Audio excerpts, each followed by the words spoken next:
Do you want to learn more on how to put money to work in regenerative food and agriculture? Follow our video course via investinginregenerativeagriculture.com/course or in the links below. Now, on to the podcast.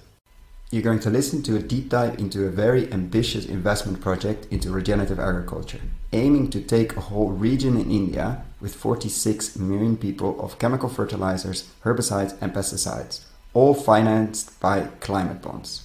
Enjoy! Welcome to another episode of Investing in Regenerative Agriculture, Investing as if the planet mattered, podcast show where I talk to the pioneers in the regenerative food and agriculture space to learn more on how to put our money to work to regenerate soil, people, local communities and ecosystems while making an appropriate and fair return. Why my focus on soil and regeneration? Because so many of the pressing issues we face today have their roots in how we treat our land, grow our food and what we eat. And it's time that we as investors, big and small, and consumers start paying much more attention to the dirt/soil underneath our feet. Before we get started, I've been recording these interviews next to my day job, and I will definitely continue to do so and release about an episode a month. But at the same time, I would love to take this further, share more interviews. There are many more stories to share on investing in regenerative food and agriculture. More depth, improve the quality, maybe even doing some video series. So I started a Patreon community, which makes it easy to support creators like myself. If these podcasts have been of value to you, and if you have the means, I invite you to support me and make this happen. For more information, please find the link to my Patreon account in the description below. And now, without further ado, the interview. Enjoy! Welcome to Investing in Regenerative Agriculture, Investing as if the planet mattered. I'm Koen van Seijen, your host. Today I'm talking to Satya Tripathi, Chair of the Board of the Sustainable India Finance Facility, a partnership between the United Nations Environmental Programme, World Agroforestry Centre and BNP Paribas. It brings long-term finance to projects and companies that stimulate green growth, increase resilience, reduce greenhouse gases and improve rural livelihoods. Among them is a project which we'll discuss extensively today, a climate bond of $2.3 billion to finance the transition of 6 million smallholder farmers to zero-budget natural farming in the state of Andhra Pradesh in India. As you can imagine, I have a lot of questions on this. Welcome, Satya. Thank you, Koen. And to start with a personal question, what brings you to working on connecting institutional investors to landscapes, to soil, to smallholder farmers? Well, I think, at UN Environment, I lead the work of the organization on Agenda 2030, which is more popularly known as the Sustainable Development Goals, the 17 goals and the 169 targets. And while there's a lot of discussion about indicators, benchmarks, measurement, the resources are the biggest question, in my opinion, that unless we can find the money that it takes to achieve the SDGs, the rest of it is just process. And process doesn't interest anyone, and certainly not the people at the bottom of the pyramid. And that's why what we are doing through the Sustainable India Finance Facility is play the role of a catalyst. And I'm delighted that 3 of the world's leading institutions have come together. UNEP is the world's environmental authority. The World Agroforestry Center is the world's leading research facility on agroforestry and related matters. And BNP Paribas is the largest bank in Europe. And I'm so delighted that they just won the Euromoney Best Bank of the Year 2017 on sustainable finance. So we have the right partners coming together with the right intent to make a substantive difference to the lives and livelihoods of people, because that's at the core of the climate challenge.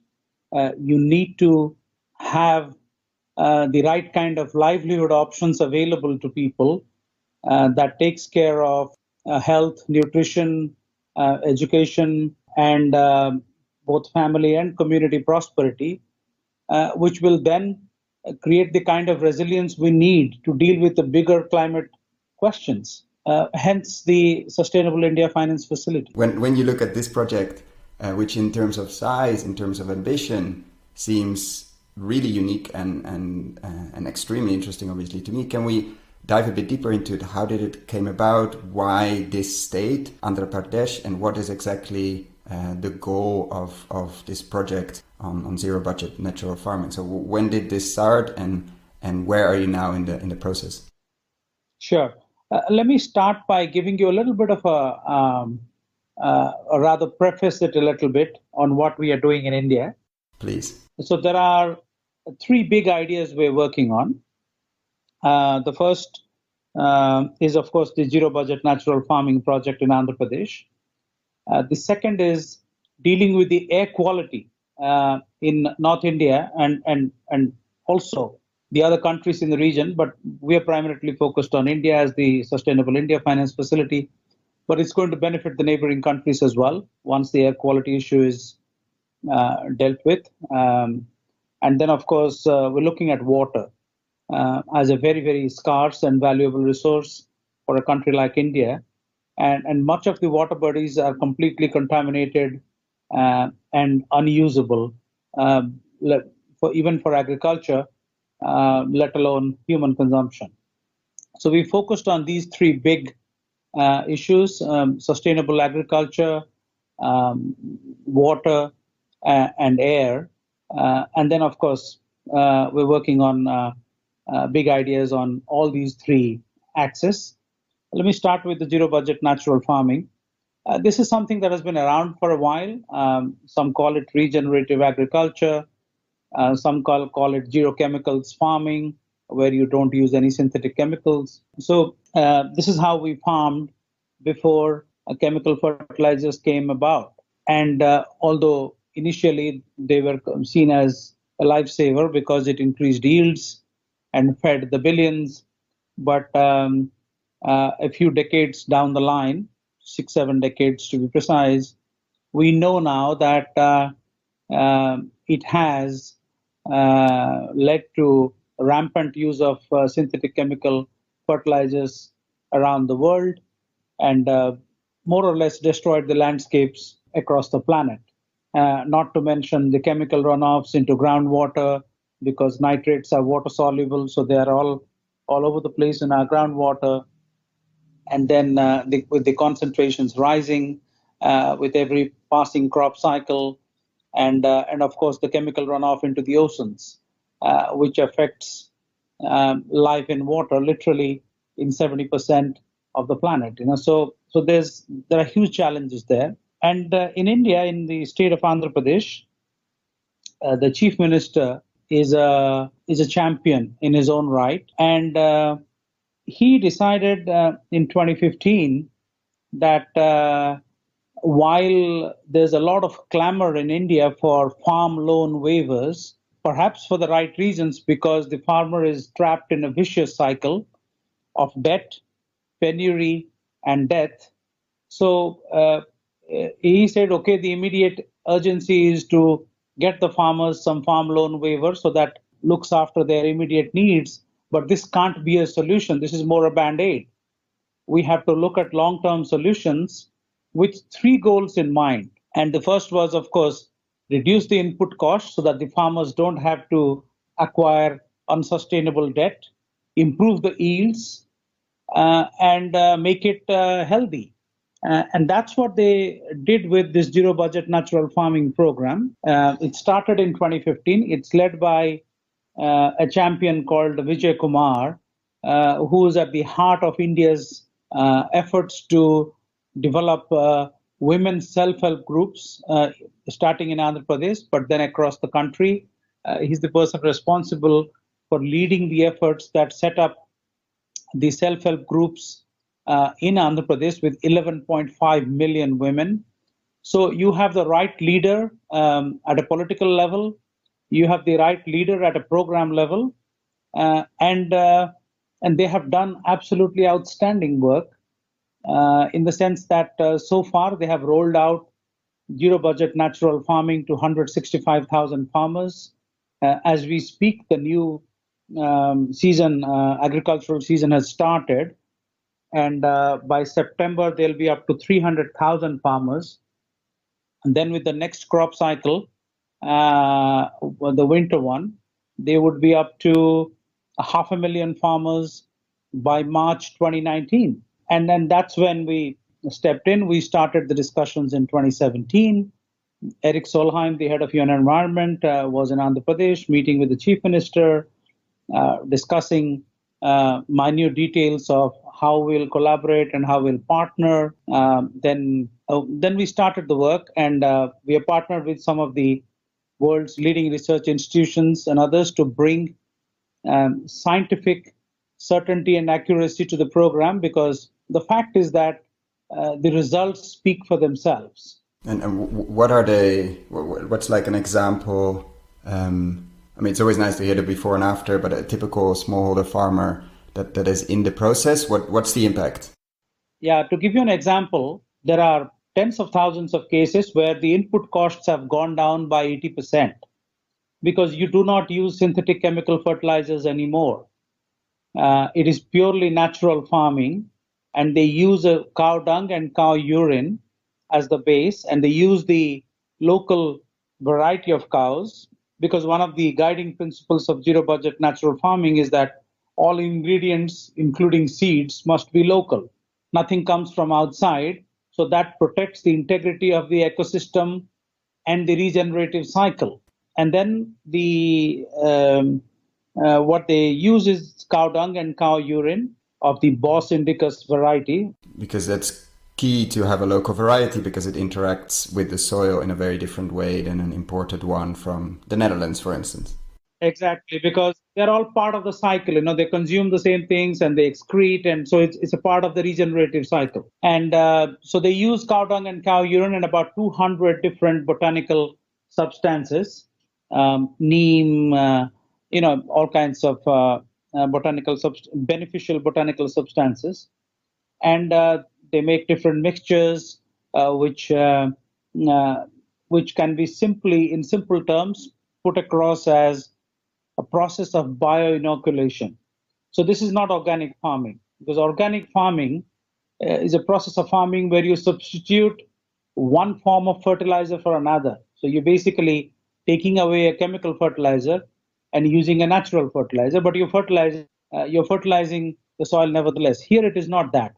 Here it is bioinoculation, preparing the soil, preparing the seeds to interact with each other, and then through a complex process of engagement throughout the crop cycle, you have even there's integrated pest management, but at the same time, there are concoctions that you use to prevent any pest infestation, and it has proved amazingly resilient to normal pest attacks and all throughout the last 3 years of rollout that has been going on. So to summarize, the input costs drop dramatically. The outputs increase marginally, anywhere between 8 to 28%, depending on the crop and the integrity of the effort you have undertaken. And then last but not the least, there's solid evidence that water requirements for agriculture drop by almost 50%, which is something, again, we are working with the UNEP DHI Water Center to document and scientifically establish that this does indeed improve resilience and efficiency in water use for agriculture. And what about the nutrients in the food? Is there a significant difference between the chemical-based ones and the non? I mean, I'm assuming yes, but as you are monitoring everything, are you also monitoring this, or will there be something for the future? We are monitoring this, and it will be much more extensive in the future. And I can tell you that there is a big difference, and the difference is not as much in nutrient, but more in the chemicals that you find in food grains and vegetables and fruits, as opposed to natural farming. Here you don't find any chemicals. So that's the difference. So it's more the absence of toxics than it is maybe the increase of nutrients. Yeah. I wouldn't say there is increase in nutrients, but that's something that's a more long-term study. we haven't seen any significant drop in nutrients. So that's very encouraging. But then again, there's all kinds of theories to contend with. I think, to be fair to those that are practicing it and the scientific community, in my view, this is a more long-term process that would unfold. So we have instituted studies already that will continually monitor this over the next several years. So then we would really know what really happens.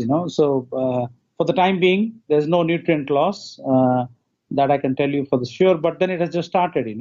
So you can't really say that conclusively unless you have substantive data over numerous crop cycles. Yeah, and there's a discussion going on in the regenerative agriculture space, which is slowly getting more concrete on the interaction between very lively soil and healthy soils, produce, and then your gut system. But I haven't seen too much research coming out yet. I know some people are working on it. That it's not necessarily even the nutrient increase, but actually that your body is able to access the nutrients just as the roots of the plant is able to access the nutrients in the soil because it's much more healthy. Maybe there's a connection there as well between healthy soil, healthy produce, and thus healthy gut and healthy people. But that's something that's very on the edge of research at the moment. But this, of course, could be an excellent case also to see the long-term health impact on the farmers, not just of the less chemicals they have to use, but also of their diet changes. Completely agree. I have actually come across these studies you're mentioning, and I'm really eager to see more research happening in this space, because this is not a rocket science. The fact that if you live in within a healthy ecosystem, your body is healthy. It's the same way, if you are in a chemical infested area, you pick up all kinds of problems because your body is processing all those harmful chemicals. And body, like any other living creature, has limited ability to deal with these foreign influences. And then that's why it will be really exciting to see. And we would actually welcome anybody that is doing these research to come together with us, and will provide access to all the data and the farmers and the practices, because our vested interest is in finding a solution, not pushing a particular type of idea. And the fact that we are working with BNP Paribas and numerous other partners to invest $2.3 billion into this program to facilitate a smooth transition of the program to 6 million smallholders. The whole idea is not as much the fact that this benefits smallholders and it's a good thing to do. That remains. That's the primary goal, all right. But what we think is that this could become the floor or the baseline for amazing research on a variety of areas, including human health, regeneration of coastal ecosystems. Andhra Pradesh is the has the second largest coastline in terms of provinces in India, the 900 kilometers of coastline. So what happens when you stop all the chemicals running off into the ocean? What does it do? With the ecosystem and the local climate and the interaction with the sea. Yeah, no, I don't think... Absolutely. I'm pretty sure nobody has ever done this at this scale, meaning we need to monitor it. Absolutely. Yeah. And not just humans, other species. What happens to fish? What changes in their ecosystem? So there's a lot that can actually come out of it, and it could possibly give us a solution that the world at large could benefit from. Because one of the things that hasn't happened, and I think this is crucial to note, that although there's a large body of people and thinkers and policymakers who are convinced that we need to do the right things and we need to turn around before we just drop off the cliff. But the solutions have just not been there at scale or at a system scale that people could adopt in full knowledge of the outcomes. And because once you have that, then I think the right thinking policymakers, politicians, leaders the world over then have something to really choose in full understanding of the risks and rewards. And then they would be able to take that quantum leap and change things around. Until then, what you hear is that you need external infusion of nutrients in the form of synthetic chemical fertilizers to be able to grow food with the right nutrient base that benefits humans. And that's the existing science. And of course, there's a lot more debate now than there was possibly 30, 40 years ago. But then the fact remains that an alternative at system scale hasn't been presented with all the evidence. So I think the biggest benefit that will come out of the scale out of the JETBNF program would be not just the fact that it benefits 6 million smallholders and by extension, the 54 million people in Andhra Pradesh province of India, or the 1.3 billion people in India itself and the rest of the world, but more importantly, present a system scale alternative that communities and countries can benefit from. And I mean, there's a lot to unpack in there, but let's do it step by step. Because many are or not many, there are quite some projects and programs to work with smallholder farmers, smaller groups, slightly larger groups, etc. But many stop, I guess, at maybe the 160,000 that the program is currently reaching. Yes, they will get to 500,000 by March, but then somehow, and I would love to know how that happened, the crazy idea came to raise $2.3 billion dollars in a green or in a climate bond, not in a grant, but in a climate bond to finance the speed up. How did that process happen, and what were you thinking? Because it's such a large amount compared to anything else in regenerative agriculture, and you're going after institutional investors, which are not known to be the first movers. So it is extremely bold. How did it go from 160,000 to 5 to 6 million, and the idea of getting institutional impact investing capital involved? Well, when we started discussing with the government of Andhra Pradesh, two things were most striking. When we talked to the farmers, the energy is absolutely infectious. They are proud of what they are doing. And I'll just give you an example. We recently launched the Scale Out in a big ceremony in Andhra Pradesh on the 2nd of June, just before the World Environment Day that India was hosting this year, the global event. And there were about 8,000 champion farmers that had traveled from different parts of the province. And when I say champion farmers, they didn't decide they are the champions. Their villages voted and decided that, okay, these are the best farmers from our village, they'll represent us. So you had somebody from literally every village of the province. And so we had 8,000 farmers in that gathering. Of course, there were world leaders and others who were also present. And then one of the distinguished visitors was asking me, this is really surprising that to see the almost high school classroom-like discipline among the farmers. They're sitting there, they're not moving, they're clapping at every word that comes out, they're smiling. It's difficult to pull it off, even in a small classroom. How is this possible here? And I was telling the gentleman, I said, sir, you got it entirely wrong.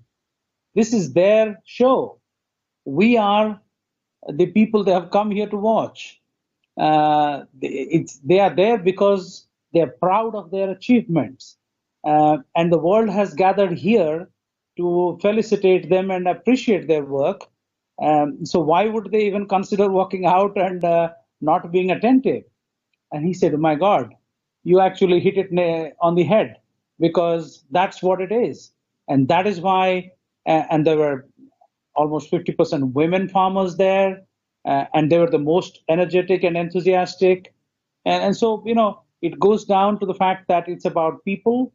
And when people are ready to make a difference, they do. And so that's the first thing that we found was most infectious, as manifested on the 2nd June launch event, and we saw that ourselves at a scale of thousands of farmers. And then the chief minister, I asked him actually when we started the conversations, he said, why are you doing this? This is too big. And of course, we all want it to work, but there are always risks. When you're dealing with even 160,000 farmers, that's a good number, but not 6 million. 6 million is a lot more, because you're just at about 2.5% roughly. And then he said, no, this is not about scoring some brownie points and Chandrababu Naidu, the chief minister, is an amazing human being. His enthusiasm is infectious, as his aspirations for his people. And then that's when we were convinced that this is the right kind of province to really step out of our comfort zone and make it happen. And his point was simple. He says, if we are not serving the people in the right way, what are we here for? What exactly are we doing as leaders? And he said, I see a great opportunity, and UN Environment can be a great partner. This was even before Sustainable India Finance Facility was set up. So please help us make it a reality. And then, of course, we asked, what is your ambition? He said, everything. All 6 million smallholders should convert. And so then we started working on the details, and then, of course, we started discussing with our partners, or together with whom we had set up the Tropical Landscapes Finance Facility in 2016. And it is also a fact that a few months later, UN Environment and BNP Paribas came together to sign a $10 billion MOU to bring sustainable finance to projects and ideas across the planet with significant social and environmental impact. And so we had a lot of things happening after those conversations with Chief Minister Naidu. And then we thought that, it's something worth doing. And this is something, this is a borrowing that the government is, this is not a grant. And we have started looking at different ways and means with which you could actually make this cost neutral. And I'll give you a quick example. Not that we have agreed with anyone on this, but we are working on studying the potential and the possibilities. And the idea is this. India currently spends roughly about $12 billion on fertilizer subsidies every year.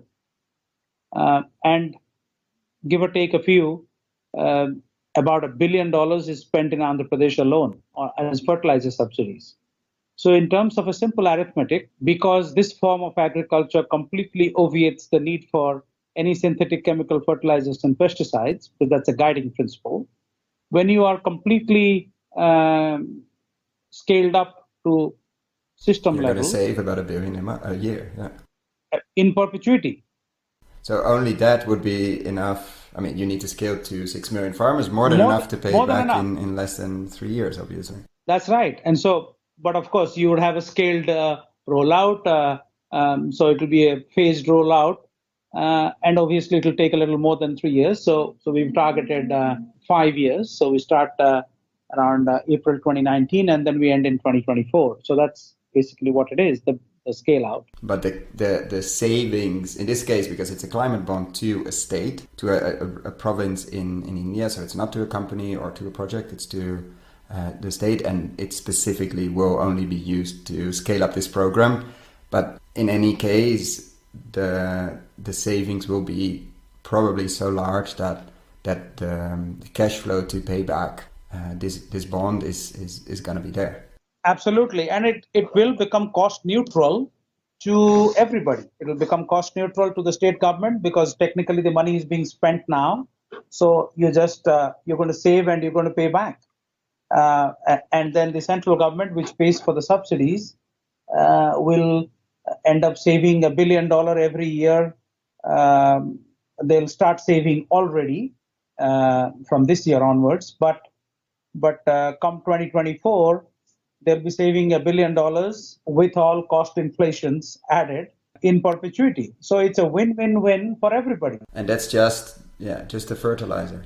Except, and I'm going to ask the devil's advocate question, except for the fertilizer industry, how much pushback are you and lobbying, dirty campaigning, etc., are you expecting from an industry that's taking 20 billion a year in India? I can imagine they're going to play the poor people are not going to eat. This is horrible for farmers, horrible for anybody. Cards quite strongly. What are you seeing there? And what are you expecting there? I look at everything a little positively. I understand the challenges. I am not starry-eyed, but the point is that I think there are several crucial points to note here. I have a positive take on this, and I look at the fossil fuel industry. I look at countries that have been overly dependent on fossil fuels. And they're playing dirty, yeah. They're playing just like the GMOs. They're playing very, very dirty. They did for a while, but now they see the writing on the wall, and most of them are changing. You look at a lot of the oil companies worldwide. They're going big into wind, solar, and biogas. So they're diversifying their portfolio, because you are not a serious business entity if you don't see the challenges and the risks to business continuity. If you look at the So what would you say to a leading fertilizer producer? What could be their role in India where zero budget natural farming is the norm? Well, I would urge them to see, they are in business. They're not in the business of selling a particular thing, because a business can be any business. It doesn't have to be a particular product being sold. As we have seen the evolution of the fertilizer industry, not every kind of fertilizer was being produced in the 30s and the 40s and the 50s and the 60s. And as agriculture has grown, we have seen more pronounced needs in a certain segment of the fertilizer industry, and then those have been met by adding capacity and all. And if you look at India's case, I'm coming back to a country level. India imports a lot of its fertilizers. So if you look at urea and diammonium phosphate, which is more popularly known as DAP, these are the two most widely used fertilizers in India. That a lot of it is imported, and this is why. And last year, if you look at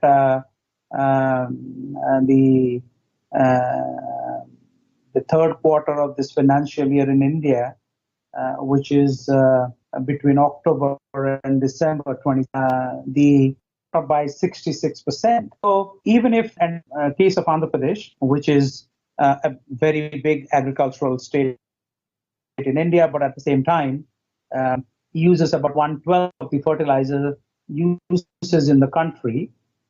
So even if it goes to zero, it's India in a big way, because India is currently importing all that. So they stop importing, and it improves the current account, the balance of payments. So from India's perspective, it's a win-win at several levels. And I'm absolutely not defending the fertilizer industry. I think it's adapt or die, and if they don't see this writing on the wall like the energy companies saw or the fossil fuel companies saw 10 years ago, it's their business risk. But I know that they're gonna push. They will not go under or change that easily. I fully agree. I fully agree with you in that analysis. But my limited point is that from India's perspective, they're importing a very large amount of fertilizers every year, although they have a goal to produce everything within the country in a few years' time. But the fact remains that they're importing a large percentage of the fertilizer required in the country from abroad, and which puts a strain on their balance of payments and the current account deficit and all. So this helps the country as well at multiple levels. Yeah, no, sure. And let's shift gears a bit and look for a second on the bond and the cooperation with BNP Paribas. So it's 2.3 billion, but you're cutting it in tranches. Can you talk a bit about how it would look like and when more or less you're planning to do? Of course, you're working on it, but what can we expect? When are you going to fundraise, etc.? Well, the target is to get to the market around June 2019, because that's when the funds are required. The government has its own funds with the support of the government of India, the central government, and so they have their own resources to get to 500,000 farmers by March 2019. So they don't need any resources before the next agricultural season, which is around July 2019. So the idea is to go to the markets around June 2019, because as you so very well know, it takes a long time to create the structures, to do the credit rating, to bring the right actors together, to find a bit of blending so that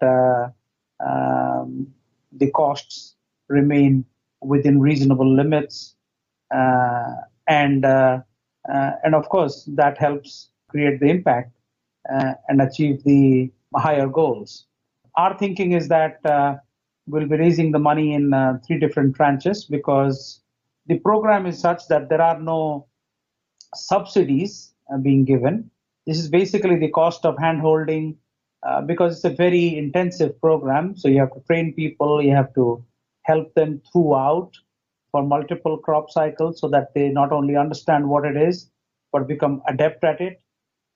There's also part of the program is research and science to establish it as strongly as possible as we go along and make course corrections if and as needed. Then there's the education element, because you need to prepare the next generation of farmers.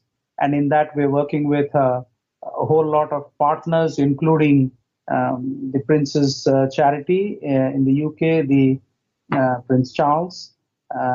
And so we're working with a large number of partners worldwide.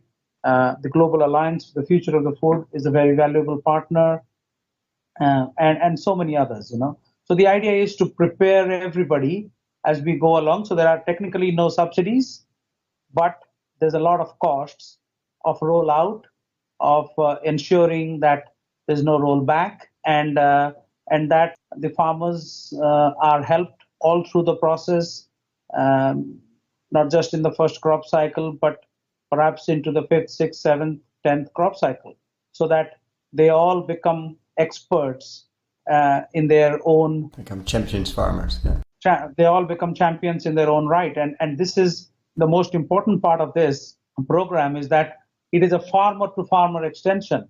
And you'll be surprised, Sonny Burgess, who's the president of the World Business Council on Sustainable Development, he was at the launch of the scale-out on 2nd June in Vijayawada. He was there with the top management of Olam International. As you know, Olam is one of the world's largest agribusinesses, and we're looking forward to collaborate with them. And the excitement is mutual.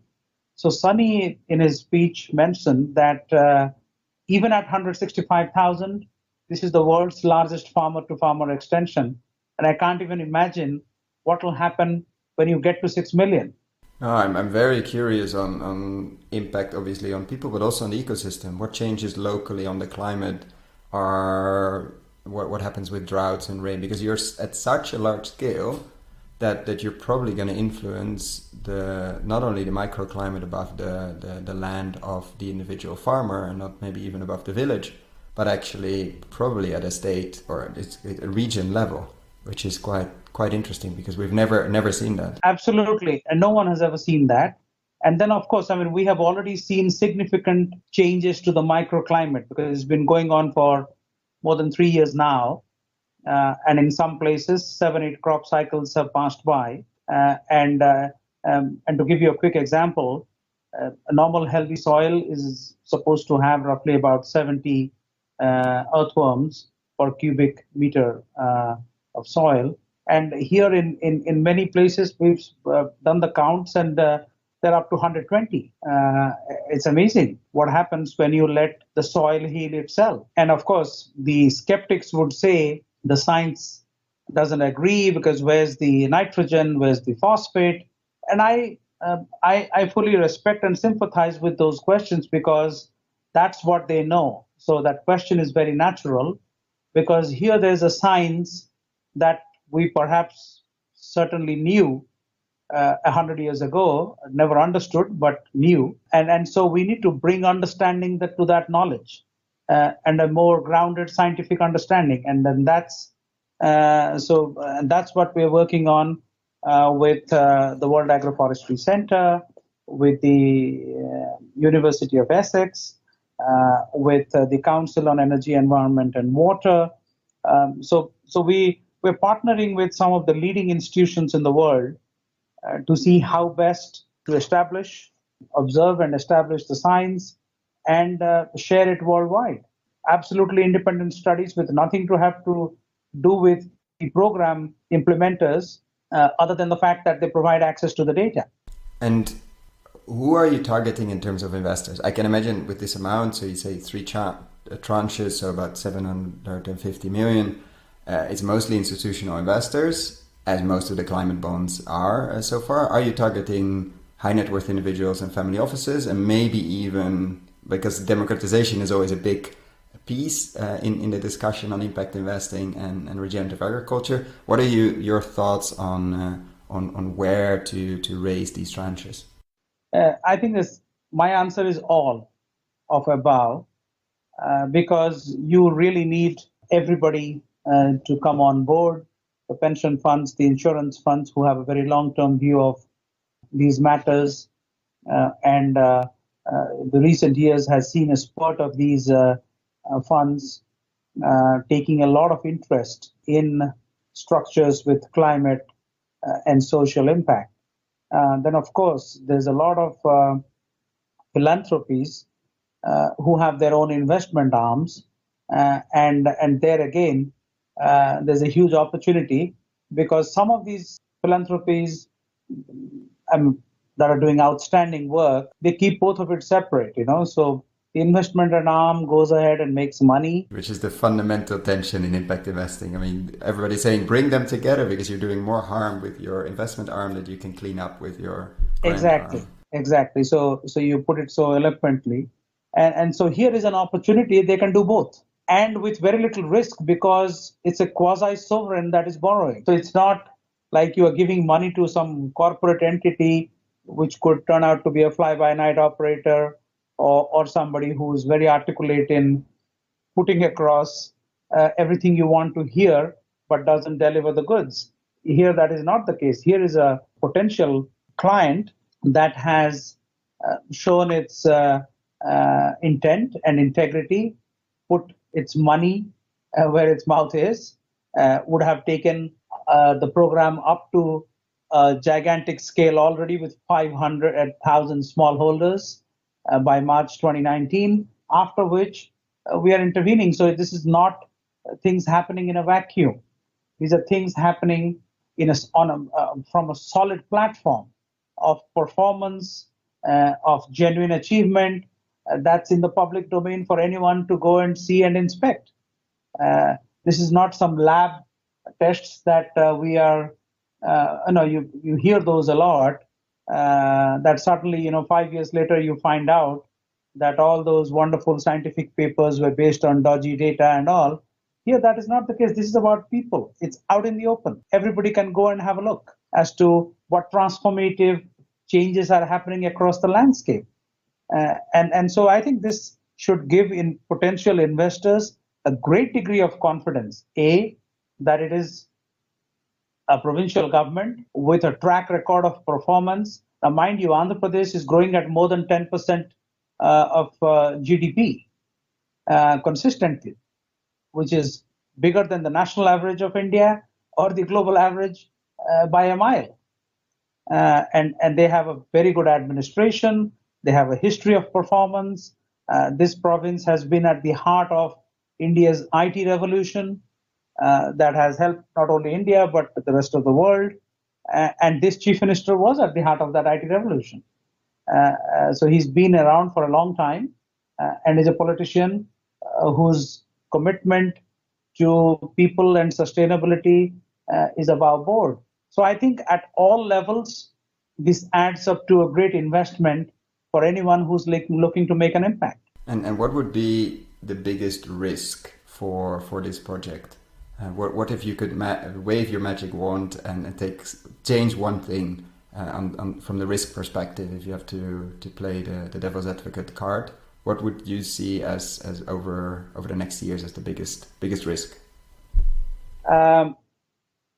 I think there are pros and cons. I think the biggest risk is that they have an election coming up in March next year for the state government, and the chief minister and his party will be up for re-election, and so that is a risk. And this will be a subject, obviously. This is a subject. I mean, I think one would be extremely naive not to take note of the fact that the political champion is up for re-election. So I'm in no position to speculate, although depending on who you speak to, people would tell you that the ruling party is most likely to win. There will be those that might say that that's not the case. So we stay out of the politics. That's not what interests us. But it is indeed a potential risk that the political champion may not be around to do this. But that's one part of the risk equation. The fact that it would have already gone up to 500,000 farmers with benefits for everybody to see is something that makes it an unstoppable force.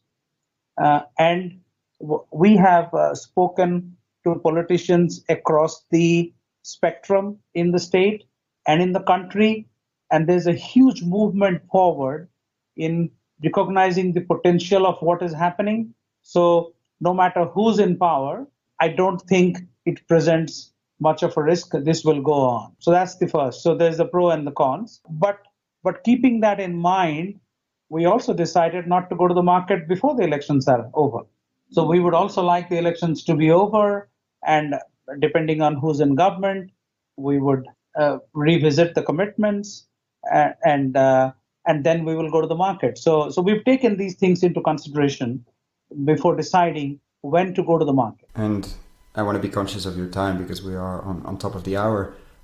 What would be not investment advice, but if you imagine that there's an audience, a theater full of impact investors that are into regenerative agriculture and would like to do more, move their capital, etc., what would you say? Definitely look at this offer, obviously, and follow this, but where would you give your advice to look specifically? Where should they learn? What could they learn from this specific, quite bold and already iconic project? Where should they pay most attention to in terms of their impact investing practices? Well, I think this particular investment opportunity presents a huge palette of possibilities from the perspective of a very discerning, sustainability-focused impact investor. This is about land. This is about landscapes. This is about ecosystems. This is about the microclimate, the macroclimate. This is about all species. This is about biodiversity. This is about people. This is about human health. This is about oceanic ecosystems. So this is, in summary, this presents an opportunity. There's all kinds of impact investment going on. We're talking about saving the coral reefs. We're talking about saving the oceans. We're talking about saving the species and what have you. Now, here is an idea that saves everything. So you don't need to take your pick. Everybody, no matter what their interests, can come together and find their results within the bigger scheme of things here.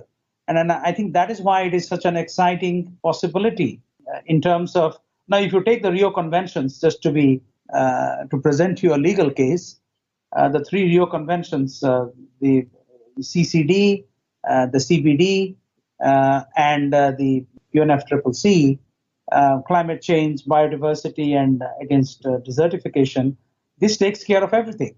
So there has seldom been investments that really at this scale target everything in one go. And this could perhaps be the solution that we are all looking for. This is certainly worth investing, and the risks are minimal because it's the government that is borrowing, a government with a very impressive track record that is borrowing. And as I mentioned, we are working on studies and research on the fertilizer piece that could make it completely cost neutral both for the provincial government and the national government in India. So technically, you're not paying back; it is cost neutral, and you're saving a pile, and it benefits tens of millions of people at the very minimum, the 54 million people who live in Andhra Pradesh, but the rest of the country and the world. So it's a no-brainer to me. You really don't have to make a case. The smart investors would see it for what it is. I want to thank you so much, Satya, for taking the time. I know it's very early where you are, and you have a very busy day and busy days ahead of you to share this story. Just to be clear, we're not giving investment advice. You should always make your own due diligence. But I'm very much looking forward to following this and check in with you closer to fundraising or during fundraising to see the reactions and responses and follow this very bold and ambitious but very necessary project. Thank you so much. Thank you so much, Koen. It's been a delight. You just listened to an interview with Satya Tripathi, where we discussed one of the projects he's involved in to bring institutional capital, this means billions, to the table to restore landscapes and many millions of acres, together with smallholder farmers. Thank you for making the time to listen to this podcast and making it all the way till the end. I hope you enjoyed it as much as I did. If you found the Investing in Regenerative Agriculture and Food podcast valuable, there are a few simple ways you can use to support it. Number 1, rate and review the podcast on your podcast app. That's the best way for other listeners to find the podcast, and it only takes a few seconds. Number 2, share this podcast on social media or email it to your friends and colleagues. Number 3, if this podcast has been of value to you and if you have the means, please join my Patreon community to help grow this platform and allow me to take it further. You can find all the details on patreon.com/regenerativeagriculture or in the description below. Thank you so much and see you at the next podcast.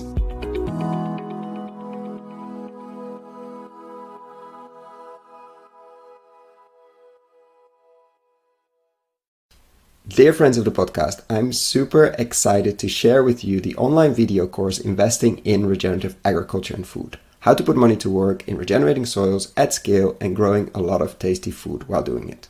Why are we doing this course? After 100 interviews and more than 100 hours of audio asking the question how to put money to work in regenerating soils, and have been following the space since 2011 and recording these podcasts since 2016, we thought it was time to share our lessons learned. What have we seen in the space over the last years? How have we built our decision-making framework? What to focus on with the podcast? How have we picked interviewees? And what questions should you ask? What is happening in the space? What should you read? What should you listen? What should you watch? How to approach this space? For whom is this course? You, the soil builders and investors in this space. The soil builders, people working in this space, entrepreneurial farmers, fund managers, vehicle builders, crowd investing, platform builders, agtech companies, farm-to-gut food companies, permaculture, keyline designers, holistic management consultants, etc., etc. People that are building soil at scale. And the investors who are putting their own money to work through their family office or as private individuals, or people who are putting other people's money to work through foundations, institutional capital, banks, insurance companies, etc. Is this course free? No. This is pay what you think it's worth. Meaning, I have no way of knowing what this course will be worth to you. And I'm very aware that among the listeners of this podcast, we have people with very different means. So I'm inviting you, if this course is creating value to you, and if you have the means, to consider paying what you think it's worth. Thank you. So what is this course? It's currently a series of 17 videos, mostly ranging from 10 to 15 minutes, plus PDF slides, so you don't have to ride along. We're going to look into why invest in regenerative agriculture and why extractive agriculture is so risky, how to invest, what kind of frameworks you could and I think should build, what to invest in, what kind of co-investors you could find, or what kind of investors you could find if you're a soy builder. Every lesson will have a digging deeper part where I will share what kind of reports, what kind of interviews, what kind of videos you can look into if you want to dig deeper. We're going to look at nutrient density, landscape design, and a lot more. So what is it not? It's not a list of investable deals. Unfortunately, that doesn't exist in this world. We're really at the beginning of the regenerative agriculture and food revolution. It's also not investment advice. Before making any investment, please find professional investment advice. So get ready, get a cup of coffee, a cup of tea, or whatever you're drinking. Click on the link below, sign up, and I'm really looking forward to your feedback.